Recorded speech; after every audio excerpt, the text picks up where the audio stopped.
ওম শান্তি। আজকের সাকার মহাবাক্য ৮ই এপ্রিল ২০২৪। বাবা বলেছেন, মিষ্টি বাচ্চারা, এই চোখ দিয়ে যা কিছু দেখছো সেসব শেষ হয়ে যাবে। তাই এসবের প্রতি অসীমের অর্থাৎ ব্যাহদের বৈরাগ্য প্রয়োজন। বাবা তোমাদের জন্য নতুন দুনিয়া বানাচ্ছেন। আজকের প্রশ্ন, বাচ্চারা, তোমাদের সাইলেন্সে কোন রহস্যটি সমাহিত আছে? উত্তর, যখন তোমরা সাইলেন্সে বসো তখন শান্তিধামকে স্মরণ করো। তোমরা জানো, সাইলেন্স অর্থাৎ জীবিত অবস্থায় মৃত হওয়া। এখানে বাবা তোমাদের সদ্গুরু রূপে সাইলেন্সে থাকা শেখাচ্ছেন। তোমরা সাইলেন্সে থেকে বিকর্মগুলি দগ্ধ করো। তোমাদের এই জ্ঞান আছে যে এখন ঘরে অর্থাৎ পরমধামে ফিরতে হবে। অন্য সৎসঙ্গে শান্তিতে বসে, কিন্তু তাদের শান্তিধামের জ্ঞান নেই। ওম শান্তি। মিষ্টি মিষ্টি হারানিধি আত্মারূপী অর্থাৎ রুহানি বাচ্চাদেরকে শিব বাবা বলছেন। গীতায় আছে শ্রীকৃষ্ণ বলছেন, কিন্তু আসলে হলো শিব বাবা বলছেন। কৃষ্ণকে বাবা বাবা বলা যাবে না। ভারতবাসীরা জানে যে পিতা হলেন দুজন, লৌকিক ও পারলৌকিক। পারলৌকিককে পরম পিতা বলা হয়, লৌকিককে পরম পিতা বলা যাবে না। তোমাদের কোনো লৌকিক পিতা বোঝাচ্ছেন না, পারলৌকিক পিতা পারলৌকিক সন্তানদের বোঝাচ্ছেন। সর্বপ্রথমে তোমরা যাও শান্তিধাম, যাকে তোমরা মুক্তিধাম, নির্বাণধাম বা বানপ্রস্থ বলো। এখন বাবা বলছেন, বাচ্চারা, এবার শান্তিধাম যেতে হবে। শুধুমাত্র তাকেই বলা হয় টাওয়ার অফ সাইলেন্স।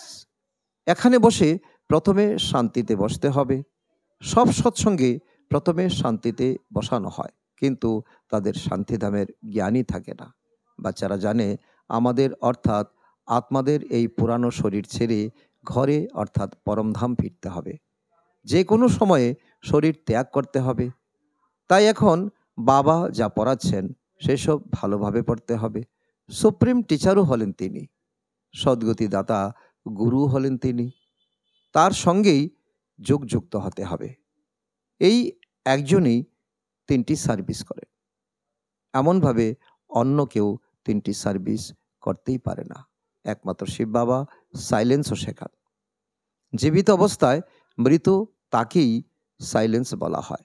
তোমরা জানো, আমাদের এখন শান্তিধাম ঘরে ফিরতে হবে। যতক্ষণ আত্মারা পবিত্র নয় ততক্ষণ ঘরে ফিরতে পারে না। ফিরতে তো সবাইকে হবে, তাই শেষকালে পাপ কর্মের সাজা প্রাপ্ত হয়। তাতেই পদভ্রষ্ট হয়ে যায়। কষ্ট যন্ত্রণা সবই সহ্য করতে হয়, কারণ মায়ার কাছে হেরেছে। বাবা তো আসেন মায়াকে পরাজিত করাতে, কিন্তু গাফিলতি করে মায়াকে স্মরণ করে না, বাবাকে স্মরণ করে না, মায়াকে স্মরণ করে বসে। এখানে তো এক বাবাকেই স্মরণ করতে হবে। ভক্তি মার্গেও অনেকে চতুর্দিকে ঘুরে বেড়ায়। যেখানে মাথা নোয়ায় তার পরিচয়ই জানে না, তার বায়োগ্রাফি কি। বাবা এসে এমন ভ্রমণ বন্ধ করেন, বোঝান জ্ঞান হলো দিন, ভক্তি হলো রাত। রাতের অন্ধকারেই ধাক্কা খেতে হয়। জ্ঞানের দ্বারা দিন অর্থাৎ সত্যযুগ ত্রেতা, ভক্তি অর্থাৎ রাত দাপর কলিযুগ। এ হলো সম্পূর্ণ ড্রামার সময় অবধি বা ডিউরেশন। অর্ধেক সময় দিন, অর্ধেক সময় রাত। প্রজাপিতা ব্রহ্মা কুমার কুমারীদেরও দিন ও রাত। ব্রহ্মার দিন তো ব্রাহ্মণদের দিন, ব্রহ্মার রাত ব্রাহ্মণদের রাত। এ হলো অসীম জগতের কথা। অসীম জগতের পিতা অসীমের সঙ্গমে আসেন, তাই বলা হয় শিবরাত্রি। মানুষ এই কথা জানে না যে শিবরাত্রি কাকে বলে। তোমাদের ছাড়া আর একজনও শিবরাত্রির গুরুত্ব জানে না, কারণ এই সময়টি হলো মাঝখানে, অর্থাৎ এই সময় হলো সঙ্গম যুগ। যখন রাত পুরো হয়ে দিন শুরু হয়, একই বলা হয় পুরুষোত্তম সঙ্গম যুগ। পুরানো দুনিয়া ও নতুন দুনিয়ার মাঝখানের সময় বাবা আসেন পুরুষোত্তম সঙ্গম যুগে যুগে। এমন নয় যুগে যুগে, প্রত্যেক শতযুগ ত্রেতার সঙ্গম কালেও সঙ্গম যুগ বলে দেয়। এ সময় তো বাবা আসে না। বাবা বাবা বলেন এই কথাটি ভুল। সে বাবা বলেন, আমাকে স্মরণ করো, তাহলে পাপ বিনষ্ট হবে। একেই যোগ অগ্নি বলা হয়। তোমরা সবাই হলে ব্রাহ্মণ, যোগ শেখাও পবিত্র হওয়ার জন্য। ওই ব্রাহ্মণরা কামচিতায় বসায়। ওই ব্রাহ্মণ এবং তোমরা যে ব্রাহ্মণ, দুই ব্রাহ্মণদের মধ্যে রাত দিনের তফাৎ আছে। ওরা হলো কোক বংশাবলী, গর্ভ জন্ম হয়। তোমরা হলে মুখ বংশাবলী, পবিত্রতার দ্বারা তোমাদের জন্ম, জ্ঞানের দ্বারা তোমাদের জন্ম। প্রত্যেকটি কথা ভালোভাবে বুঝতে হবে। যদিও কেউ আসলে তাকে বোঝানো হয়, যদিও কেউ আসলে তাকে বোঝানো হয় অসীম জগতের বাবাকে স্মরণ করো, তাহলে বিকর্ম বিনাশ হবে এবং ব্যাহদের বাবার কাছে স্বর্গের অধিকার প্রাপ্ত হবে। তারপর যত যত দৈবী গুণ ধারণ করবে ও করাবে, ততই উচ্চ পদের প্রাপ্ত হবে। বাবা আসেন পতিতদের পবিত্র করতে। অতএব তোমাদেরও এই সার্ভিস করতে হবে। পতিত তো সবাই।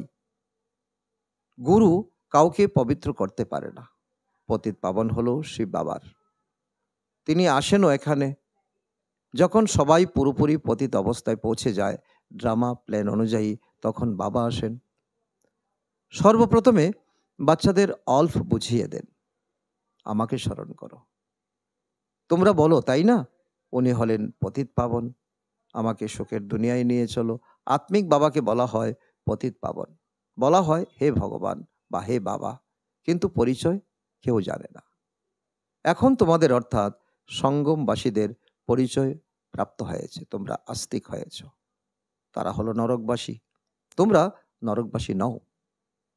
হ্যাঁ, কেউ যদি হেরে গিয়ে একেবারে নিচে পড়ে যায়, তার অর্জিত জমা ধন শেষ হয়ে যায়। মুখ্য কথা হলো পতিত থেকে পবিত্র হওয়ার। এটাই হলো তোমাদের ফাউন্ডেশন। এ হলো পাপময় দুনিয়া, ওটা হলো পাপ মুক্ত দুনিয়া, নতুন দুনিয়া যেখানে দেবতারা রাজত্ব করে। এখন তোমরা বাচ্চারা জানতে পেরেছ, সর্বপ্রথমে দেবতাদেরই সবচেয়ে বেশি জন্ম নেন। তার মধ্যেও যারা প্রথমে সূর্যবংশী হয়, তারা প্রথমে আসেন 21 জন্মের অবিনাশী উত্তরাধিকার প্রাপ্ত করেন। এই অসীমিত উত্তরাধিকার হলো পবিত্রতা, সুখ শান্তির। সত্যযুগকে পূর্ণ শোকদাম বলা হয়। ত্রেতা হলো সেমি স্বর্গ, কারণ দুই কলা কমে যায়। কলা বা কোয়ালিটি কম হলে উজ্জ্বলতা কম হতে থাকে। চাঁদের কলা কম হলে আলো কম হয়। শেষে একটি রেখা বাকি থেকে যায়, একদম নীল হয়ে যায় না। তোমাদেরও এরকম হয়, নীল হয় না। আটায় লবণ খুবই অল্প পরিমাণে ব্যবহার করা হয়। বাবা আত্মাদের বসে বোঝান। এ হলো আত্মা আর পরমাত্মার মেলা। বুদ্ধি দিয়ে এই কথাটি বুঝে নিতে হয়। পরমাত্মা কখন আসেন? যখন অনেক আত্মারা অথবা সংখ্যায় অনেক মানুষ হয়, তখন পরমাত্মা মেলায় আসেন। আত্মা ও পরমাত্মার মিলন মেলা কেন আয়োজিত হয়? ওই মেলা তো ময়লা হওয়ার জন্য, শুধু লোকের সমাগম। এই সময় তোমরা বাগানের মালিকের দ্বারা কাঁটা থেকে ফুলে পরিণত হচ্ছ। কিভাবে হও? স্মরণের শক্তির দ্বারা। বাবাকে বলা হয় সর্বশক্তিমান। যেমন বাবা হলেন সর্বশক্তিমান, তেমনি রাবণও কোনো কম শক্তিমান নয়। বাবা নিজেই বলেন মায়া খুব শক্তিশালী, খুব প্রবল। বাচ্চারা বলে, বাবা আমরা আপনাকে স্মরণ করি, মায়া আমাদের বিস্মৃত করে দেয়। একে অপরের শত্রু হলো, তাই না? বাবা এসে মায়াকে জয় করতে শেখান, মায়া আবার হারিয়ে দেয়। দেবতাও অসুরের যুদ্ধ দেখানো হয়, কিন্তু এমন কিছু হয়নি। যুদ্ধ তো হলো এটাই, তোমরা বাবাকে স্মরণ করলে দেবতা হও। মায়া স্মরণে বিঘ্ন সৃষ্টি করে, পড়াশোনাতে নয়। স্মরণেই বিঘ্ন সৃষ্টি হয়। ক্ষণে ক্ষণে মায়া বিস্মৃত করে। দেহ অভিমানী হলে মায়া চর লাগিয়ে দেয়। কাম বিকার গ্রস্তদের জন্য কঠিন শব্দ ব্যবহার করা হয়। এ হলো রাবণের রাজ্য। এখনও বোঝানো হয় পবিত্র হও, তবু পবিত্র হয় না। বিকারগ্রস্ত হয়েও না, মুখ কালো করো না। তা সত্ত্বেও বাচ্চারা লেখে বাবা মায়া হারিয়ে দিয়েছে, অর্থাৎ মুখ কালো হয়ে গেছে। গৌর আর সামবর্ণ আছে, তাই না? বিকারী হলো সামবর্ণ আর নির্বিকারী গৌর বর্ণের হয়। শ্যাম সুন্দর কথাটির অর্থ তোমরা ছাড়া দুনিয়ায় কেউ জানে না। কৃষ্ণকেও শ্যাম সুন্দর বলা হয়। বাবা তারই নামের অর্থ বুঝিয়ে দেন। কৃষ্ণ স্বর্গের প্রথম নম্বর প্রিন্স ছিলেন। সৌন্দর্যের নম্বর ওয়ানে উনি পাশ করেছিলেন। তারপর পুনর্জন্ম নিয়ে নিচে নেমে শ্যামে পরিণত হয়। তখন নাম রাখা হয় শ্যাম সুন্দর। এই অর্থটিও বাবাই বোঝান। সে বাবা তো হলেন এভার সুন্দর। তিনি এসে বাচ্চাদের অর্থাৎ তোমাদের সুন্দর করেন। পতিত কালো পবিত্ররা সুন্দর হয়, ন্যাচারাল বিউটি থাকে। তোমরা বাচ্চারা এসেছ যাতে আমরা স্বর্গের মালিক হই। গায়নও আছে, শিব ভগবানও বাঁচো। মাতারা স্বর্গের দুয়ার খোলেন, তাই বন্দে মাতরম গাওয়া হয়। বন্দে মাতরম বলা হলে পিতাও আছেন, সে কথা বোঝা যায়। বাবা মাতাদের মহিমা মণ্ডিত করেন। প্রথমে লক্ষ্মী, পরে নারায়ণ। এখানে যদিও প্রথমে মিস্টার, পরে মিসেস। ড্রামার রহস্য এমনই নির্ধারিত রয়েছে। বাবা হলেন রচয়িতা, প্রথমে নিজের পরিচয় দেন। এ হলো জাগতিক দেহের লৌকিক পিতা। দ্বিতীয় হলেন অসীম জগতের অর্থাৎ আত্মার পারলৌকিক পিতা। অসীম জগতের পিতাকে স্মরণ করা হয়, কারণ তার কাছ থেকে স্বর্গের উত্তরাধিকার প্রাপ্ত হয়। দেহের দুনিয়ার প্রাপ্ত হওয়া সত্ত্বেও অসীম জগতের পিতাকে স্মরণ করা হয়। বাবা, আপনি এলে আমরা অন্য সব সঙ্গ ত্যাগ করে একমাত্র আপনার সঙ্গেই যুক্ত থাকব। এই কথাটি কে বলছে? আত্মা। আত্মাই এই অর্গানস দ্বারা পার্ট প্লে করে। প্রতিটি আত্মা যেমন যেমন কর্ম করে তেমনি জন্মগ্রহণ করে, ধনী গরিব হয়। এ হলো কর্ম, তাই না? এই লক্ষ্মী নারায়ণ হলেন বিশ্বের মালিক। তারা কি করেছেন এ কথা তো তোমরা বাচ্চারা জানো এবং তোমরাই বোঝাতে পারো। তোমরা নিজে বুঝে অন্যকে বোঝাতে পারো। বাবা বলেন, এই চোখ দিয়ে তোমরা যা কিছু দেখছো সেসবের প্রতি বৈরাগ্য চাই। এসব তো শেষ হয়ে যাবে। নতুন বাড়ি তৈরি হলে পুরানো বাড়ির প্রতি বৈরাগ্য অনুভব হয়।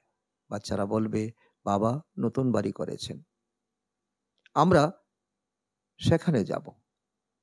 এই পুরানো বাড়ি তো ভেঙে যাবে। এই হলো অসীম জগতের কথা। বাচ্চারা জানে বাবা এসেছেন স্বর্গের স্থাপনা করতে। এই হলো পুরানো ছিছি দুনিয়া।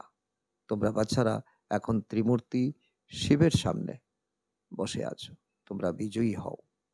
বাস্তবে তোমাদের এই ত্রিমূর্তি হলো কোট অফ আর্মস, প্রতীক চিহ্ন। তোমাদের ব্রাহ্মণদের এই কুল হলো সর্বোচ্চ, উচ্চ শিখরে। এই রাজত্ব স্থাপন হচ্ছে। এই কোট অফ আর্মস সম্বন্ধে তোমরা ব্রাহ্মণরাই জানো। শিব বাবা আমাদের ব্রহ্মার দ্বারা পরাণ, দেবী দেবতায় পরিণত করার জন্য। বিনাশ তো হবেই। দুনিয়া তমপ্রধান হয়, তখন প্রাকৃতিক দুর্যোগ সাহায্য করে। বুদ্ধির দ্বারা বিজ্ঞানের কত আবিষ্কার বের হতে থাকে। পেট থেকে মিসাইল বের হয়নি, যা শাস্ত্রে বর্ণিত আছে।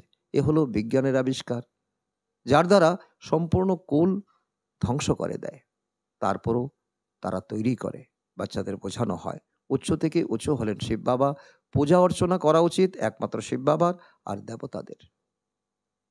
ব্রাহ্মণদের পূজা হতেই পারে না, কারণ তোমাদের আত্মা যতই পবিত্র হোক না কেন, কিন্তু শরীর তো পবিত্র নয়, তাই পূজনযোগ্য হতে পারো না। তোমরা হলে মহিমাযোগ্য। যখন তোমরা আবার দেবতায় পরিণত হও, তখন আত্মাও পবিত্র, শরীরও নতুন পবিত্র প্রাপ্ত করো। এই সময় তোমরা মহিমাযোগ্য হও। বন্দে মাতরম গাওয়া হয়। মাতাদের সেনাবাহিনী কি করেছিল? মাতারা শ্রীমত অনুযায়ী জ্ঞান প্রদান করেন। তারা সবাইকে জ্ঞান অমৃত পান করান। এইসব যথার্থভাবে তোমরাই বুঝতে পারো। শাস্ত্রে অনেক কাহানি লেখা আছে, সেসব বসিয়ে শোনায়। তোমরা সত্য সত্য করতে থাকো। তোমরা এইসব বসে শোনাও, তাহলে তারা সত্য সত্য বলবে। মানুষ তো এমন পাথর বুদ্ধি হয়েছে যে সত্য সত্য বলতে থাকে। গায়নও আছে না, পাথর বুদ্ধি ও পারস বুদ্ধি। পারস বুদ্ধি অর্থাৎ পারসনাথ। নেপালে বলা হয় পারসনাথের চিত্র আছে। পারস্পরিক নাথ হলেন এই লক্ষ্মীনারায়ণ। তাদের ডিনায়াস্টি আছে, শতযুগে তাদের ডিনায়াস্টি চলে। এখন মুখ্য কথা হলো রচয়িতা ও রচনার রহস্য জানা। এটাই হলো এই জ্ঞান মার্গের আসল কথা, যার বিষয়ে ঋষি মুনিরা নেতি নেতি বলে গেছেন। এটাও নয় ওটাও নয় বলে গেছে, সেটাই প্রখ্যাত হয়ে আছে। এখন তোমরা বাবার দ্বারা সবকিছু জানছো, তোমরা আস্তিক হচ্ছ, তোমরা ঈশ্বরে বিশ্বাসী হয়েছ। মায়া রাবণ নাস্তিক অর্থাৎ ঈশ্বরে অবিশ্বাসী করে দেয়। আচ্ছা, মিষ্টি মিষ্টি হারানিধি বাচ্চাদের প্রতি মাতা পিতা বাপদাদার স্মরণে স্নেহ সমন আর সুপ্রভাত। আত্মাদের পিতা তার আত্মারূপী বাচ্চাদের জানাচ্ছেন নমস্কার। আমরা আত্মারূপী সন্তানরা আমাদের মাতা পিতা বাপদাদাকে জানাই স্মরণের স্নেহ সমন এবং সুপ্রভাত। ধারণার জন্য মুখ্য সার ১ নম্বর, সর্বদা স্মৃতিতে যেন থাকে যে আমরা হলাম ব্রহ্মা মুখবংশাবলী ব্রাহ্মণ। আমাদের কুল হলো সর্বোচ্চ। আমাদের পবিত্র হতে হবে এবং পবিত্র করতে হবে। পতিত পাবন বাবার সহযোগী হতে হবে। নাম্বার ২, স্মরণে কখনো গাফিলতি করবে না। দেহ অভিমানের জন্যই মায়া স্মরণে বিঘ্ন সৃষ্টি করে। তাই সর্বপ্রথমে দেহ অভিমান ত্যাগ করতে হবে। যোগ অগ্নি দ্বারা পাপ বিনষ্ট করতে হবে। আজকের বরদান, সাধনগুলির প্রবৃত্তিতে থেকে কমল ফুলের সমান পৃথক আর প্রিয় থাকা অসীম জগতের বৈরাগী ভব। তার অর্থ হলো সাধন প্রাপ্ত হয়েছে তো সেগুলিকে খুব ভালোভাবে অবশ্যই ইউজ করো। এই সাধন হলোই তোমাদের জন্য, কিন্তু সাধনাকে মার্জ করো না, সম্পূর্ণ ব্যালেন্স রাখো। সাধনকে ব্যবহার করা কোনো খারাপ জিনিস নয়। সাধন তো হলো তোমাদের কর্মের যোগের ফল, কিন্তু সাধনগুলির প্রবৃত্তিতে থেকে কমল ফুলের সমান পৃথক আর বাবার প্রিয় হও। ইউজ করার সময় সেগুলির দ্বারা প্রভাবিত হয়েও না। সাধনের জন্য বৈরাগ্য বৃত্তি যেন মার্জ না হয়ে যায়। প্রথমে নিজের মধ্যে একে ইমার্জ করো, তারপর সমগ্র বিশ্বে বায়ুমণ্ডলে ছড়িয়ে দাও। আজকের স্লোগান, উদ্বিগ্ন হওয়ার পরিবর্তে নিজেকে আত্মিক মর্যাদায় স্থিত করে দেওয়াই হলো সবথেকে ভালো সেবা। আচ্ছা, ওম শান্তি।